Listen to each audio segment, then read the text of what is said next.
Cabo Verde Service é o novo portal de divulgação e promoção do Made in Cabo Verde. O portal está operacional há menos de um mês e pretende ser uma das portas de entrada no arquipélago, disponibilizando informações de diferentes setores à diáspora e possíveis investidores.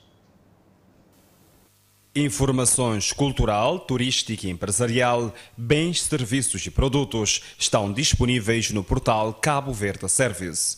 Um sítio na internet onde se pode encontrar de tudo um pouco sobre as 10 ilhas. Cabo Verde Service é uma maneira como encontrar de divulgar o Made in Cabo Verde, divulgar e promover Cabo Verde em todas as vertentes. Levar não só ali dentro na Cabo Verde, mas nós diáspora e turismo, um leque de informações completo, imagens sobre Cabo Verde. No portal existem muitos canais.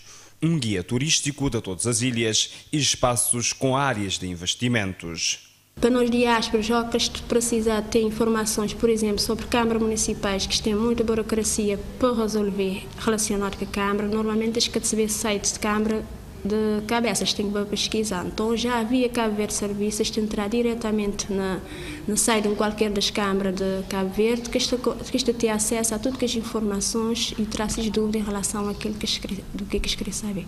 www.caboverdeservice.site11.com.